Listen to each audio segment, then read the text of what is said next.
Do you get overwhelmed with follow-up?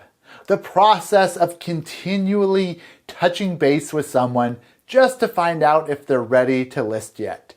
And then you drop the ball one time and they list with another agent. I think we've all been there. Well, let me introduce you to Dominick here. He's an agent who is doing follow-up a little bit old-fashioned. I use the sheets that you guys supplied. Okay. So I've been using that, and I also just use Google Docs.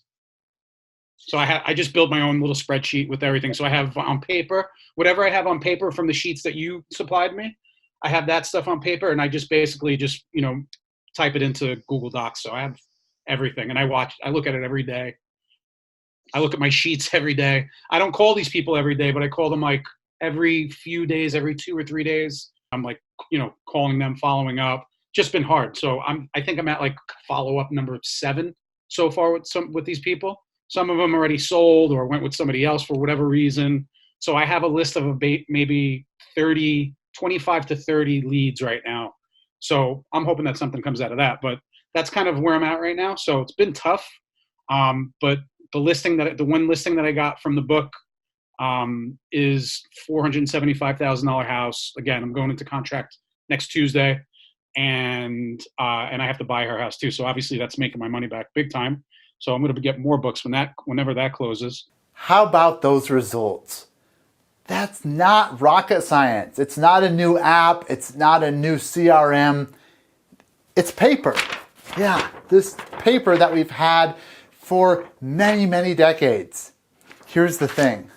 You can follow up sometimes easier by having it a sheet like this where you're just marking down who you followed up with and who is left on the list. And then you're bringing them down and removing them from the list.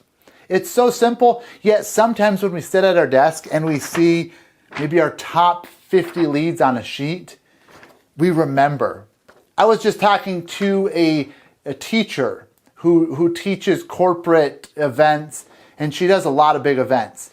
And she was talking about the psychology of actually handwriting, and then some of us, like myself, are textile learners, meaning touch and feel. It helps concrete it in our mind, having a sheet. It's so simple. You see there, Dominick started out, well, first of all, new agent, 6 months in the business, I think 5 deals so far and 2 on the books. I think that's pretty good. And they're all around that $400,000 range. He's doing something so simple.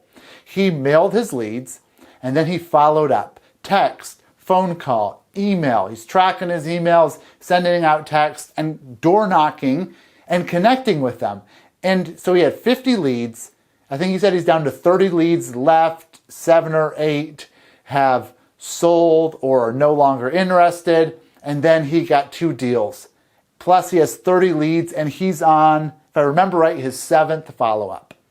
I don't know if you've heard of the old follow-up study. Well, it's not old. It's been around for a long time and it's still relevant today and probably more so, where it takes about 11 or 12 follow-ups, touches to get a deal. That could be a text, email, stop by, phone call, mail. That's what it takes. He's on his 7th and he has 30 leads left. He's probably going to turn another 2 deals out of that. Plus the snowballing effect of referrals and getting more deals from those open houses, and he has some buyers coming in that he's selling there, or he's selling a house and they got to buy. It snowballs, but it only does if we follow up. I hope that helps you turn out more listings from the work you already did by initiating a conversation with a prospect.